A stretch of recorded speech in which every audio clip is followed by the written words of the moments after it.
What is up, wrestling fans? KayFabe Chronicles with your host JB. Well, Money in the Bank has come and Money in the Bank has gone. What happened tonight? Who the hell knows? I'm tired. It's late, but I'm going to let you know what I think. Let's get the ball rolling.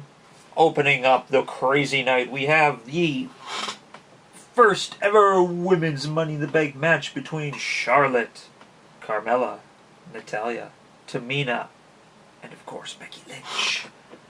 The rules are pretty simple. First woman to climb the ladder, grab the briefcase, wins themselves a title shot. Everyone comes out. Every woman gets a pretty decent cheers. Not really tons going on in the match.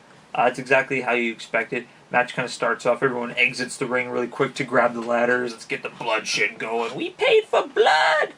I don't really have a lot in regards to notes in regards to this match. Like you said, women really fought each other. One part I really liked is there was a scene where like Carmella was on the ladder trying to climb up and she was getting beat down, so she actually stepped on the brackets that hold the ladder together to get around to the other side to try to get up on the other side where there wasn't anybody. That was kind of cool.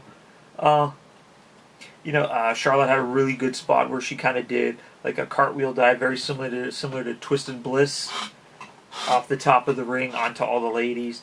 Pretty much after that happened, they were outside the ring. So Becky Lynch, of course, Carmella tries to climb the ladder. Becky Lynch beats the crap out of her, power bombs her off. So Becky Lynch starts to climb. James Ellsworth comes in, tips the ladder, knocks Becky Lynch off. He tries to get Carmella to climb the ladder. She's knocked out, so she can't. So, for some weird reason, James Ellsworth climbs the ladder, retrieves the briefcase, hands it to Carmella, and the match is over. It's really weird because the referees started arguing on the outside, like no, those aren't the rules. No, he's not part of the match. And then James Ellsworth just grabs the microphone and says, "The winner of this match, Carmella." And okay, the referees are like, "Whoa, okay, if Ellsworth said it's all right, yeah." I understand what they're trying to do. Like they're trying to generate a lot of heat, but the women have been fighting so long to get themselves noticed, to be taken seriously, and to pull this crap in like a history-making event. It just doesn't make any sense to have like a man. It's like the Mrs. WrestleMania Battle Royal that was won by Santino Marella. Like it's the same thing. It's like you're really trying to push the women so you have a man win. Like it just doesn't make any sense. And then they're saying, well, no rules were broken. Yes, the actual rules stated in the WWE website in regards to rules of matches. To win a Money in the Bank ladder match, it is the person who climbs the ladder and retrieves it, not the person who picks it up at the end. No, they physically have to be the ones to get it from the hoist. So that's why I'm really confused. And it's also just the fact that, you're pushing the women as this one time only, this history-making event, and then you have a dude win. Granted, I know it's all storyline-wise, because immediately after, Shane McMahon and Daniel Bryan immediately hit Twitter saying that they're going to rectify this situation. But I don't know, it just left a really sour taste in my mouth because this match was supposed to be something special, and the way the ending was booked just didn't make any freaking sense whatsoever. Very next match, we have the Tag Team Championships between defending champions, the Usos, taking on the New Day. Overall, fairly decent match. The New Day come out, have the crowd getting all crazy. I like the yellow. I think that's a really good look for the New Day. It really, really visually popped. So as predicted, Xavier Woods is on the outside, so it's Kofi and Big E, as it is most of the time. The match itself wasn't anything too crazy. Like, they worked really well with each other. Kofi had a lot of cool spots. I like how Kofi got one of the Usos in this really cool, kind of like a reverse chokehold with his arm. It was kind of neat.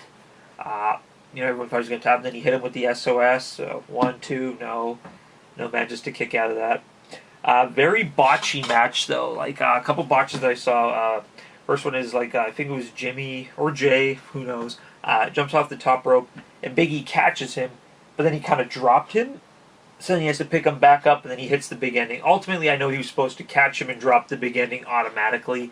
It was a good cover-up, but it was still, obviously, that wasn't supposed to happen. 1-2 interference gets there. Match kind of goes on a little bit more. They hit the midnight hour. 1-2. Referee is down. He's about to hit the 3, and you can see the referee actually stops because it's supposed to get broken up. So there's another botch. Of course, yeah, that gets broken up. The Usos grab their tag team championships, leave the ring, and get counted out.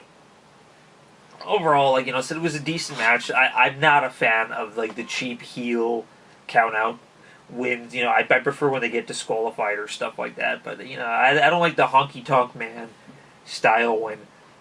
Granted, it pushes the feud a little bit more, but to open up the show with 2 non-finishes is kind of weird. But yeah, overall, match wasn't really that great. Coming up next, we have the Women's Championship match. Naomi defending against the debuting Lana.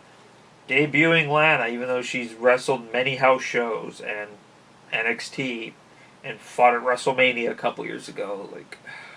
It's like they assume that people forget what's going on. Lana's music is really weird. I understand it's the whole ravishing dancing thing, but it just I don't know. It sounds like a really bad. It sounds like the menu select screen on a crappy wrestling video game. But I'm not gonna lie, Lana actually looked pretty decent in the match. She had some really good offense. She takes bumps really well. The only thing I don't like is you have to turn the volume down on her because she screams a lot. She's in pain a lot. I'm not gonna make any dirty jokes, but you already know what's kind of thinking in my head. But yeah, I was actually really impressed with the way Lana actually carried herself in the match. It looks like she's been doing this for a while. I was actually pretty impressed. Overall, though, the match wasn't super great. Both of the women are beating the crap out of each other. So then Carmella's music hits. Everyone's like, "Oh, Carmella's gonna cash in." She's about to hand the briefcase over. She's like, no, I'm gonna hold on to this. So that kind of distracts Lana a bit, who's looking at Carmella. She's like, "Oh, Rick, where you want to go?" So then Naomi catches Lana into her kind of Rings of Saturn submission hold that she won the title at WrestleMania with. Lana has no choice but to tap. And then Carmella acts as if she's going to cash in again. Instead, she doesn't. She just leaves the ring and kind of waves. So, I know, pushes the feud. A lot of people thought, including myself, that whoever won the Money in the Bank match was going to cash in the night. But, good on WWE for not doing that. But yeah, granted, Carmella, who knows what's going to happen with that, because the whole stuff going on. It will be announced on SmackDown on Tuesday, but overall, it was a better match than expected. Nothing to really be woo about, though. Coming up next, we have the World Championship match. Yeah, it's weird not ending the show, but World Championship match between defending champion Jinder Mahal defending against Randy Orton. Prior to the match, they introduced a couple legends. They introduced, Vern Gagne, Larry the Axe Hennig, Baron Von Raschke, Sergeant Slaughter, Cowboy Bob Orton, Randy Orton's father, and of course Ric Flair. Woo! Of course, they said Harley Race would have been there, but as you guys know from a previous video, mine Harley Race was injured a while ago, so he wasn't able to attend. But the entire time they're here, I'm like, well, gee, that's not going to determine the outcome of this match whatsoever. The match itself, though, I don't know, it was pretty boring. Not a lot of great stuff going on. Jinder did a lot of heel moves, a lot of moves on the outside of, throwing him onto the ring apron, throwing him into the barrier and stuff like that. Wasn't overly special, nothing fun. Randy Orton tries to hit the RKO a couple times. He does hit the RKO at some point. 1, 2, the Singh brothers interfere and pull Randy out. Referee's about to disqualify Jinder Mahal, but Randy Orton talks legendary Mike Chioda, out of it. Instead, he kicks the Singh brothers out, but instead of them leaving to go back to the locker room, they actually start toying with the legends, and they actually grab Cowboy Bob, and they're holding on to him for at least 20 seconds, and nothing happening. For some weird reason, then Randy Orton finally goes, "Oh, they're going to beat up my dad." So then he comes in. And you know what? That kind of just dawned on me, if Ric Flair was in the audience the whole time, why didn't he run in the ring and save Charlotte? You know, like if you see James Ellsworth climbing to win the belt, he'd be like, whoa, whoa, whoa, that's not cool. I'm going to save my baby girl's ass and get her the briefcase. Just food for thought. But yeah, instead, you know, they just kind of stand there. So Randy Orton comes in, beats the crap out of both the Singh brothers, RKO's him through the table. It wasn't as blood-curdling as the last time where he threw one of them through the table. There was no face. Randy Orton gets back in the ring, and of course, you know, Jinder Mahal was playing possum the entire time. Hits him with the Colossus. 1, 2, 3. Match is over. Whoopity-doo. He remains champion. And sadly, no Rusev came out. Up next, we actually have a surprise match. A little bit earlier in the night, they ran another Fashion Files between Breezango, where they pretty much were given a video flat out showing who's been giving them guff lately. You know, they're like all masked in darkness. It's like, you know, we're the ones who trashed your office, and we're the ones who beat up Tyler Breeze. If you want to find out who we are, meet us in the ring. So Breezango comes out, and who are they fighting? The Ascension. Hey, cool, great. You know, I haven't seen the Ascension for a while. Big fan of theirs when they were in NXT. I feel like that they're being jobbed out way too much. Maybe they'll win. And they don't. Match is over. Breezango wins, therefore pushing the Ascension back into jobber obscurity. Not really a good match. Not many notes. Onwards to the main event. And of course, closing off the show, we have the famed Money in the Bank ladder match between my boy, Sami Zayn. We got AJ Styles, Kevin Owens. We got some Dolph Ziggler. We got Baron Corbin. We got Shinsuke Nakamura. Match starts. They're all on their way out. Sami gets huge pop as always. Kevin Owens. I just love when he comes down the ramp. Because his face appears on the ramp. He just walks around. He's like, nah. I'm not stepping on my face. I'm better than that. Shinsuke's music hits, and on his way down to the ring, Baron Corbin just beats the living crap out of him. So bad that, you know, he's actually, you know, taken backstage by, you know, the EMTs and all that. And all I'm thinking is, like, I swear to God, if Shinsuke does that whole, like, you know, come down to the ring, oh, I'm beat up at the end and wins, I'm gonna burn this mother down.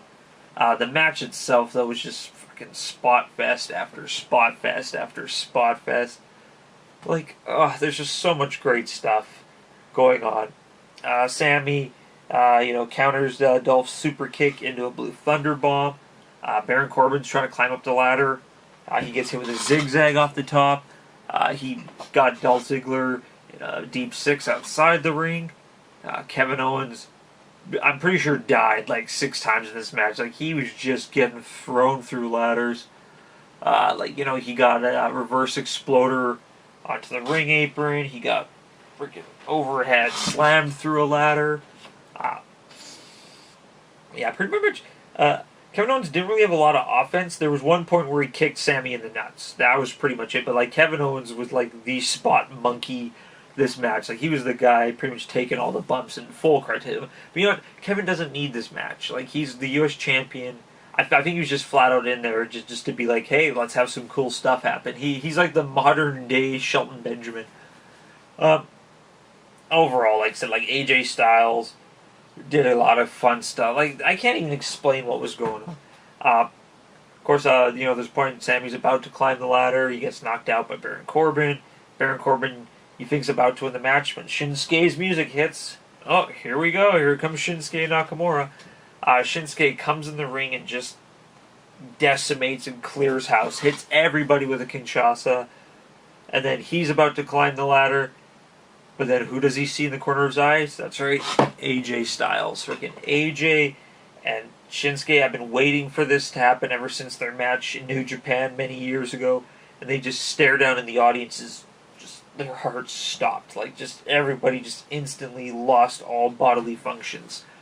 And just like they stare at each other and they're like, you know what, let's do this. So they move the ladder and they just start beating the living crap out of each other.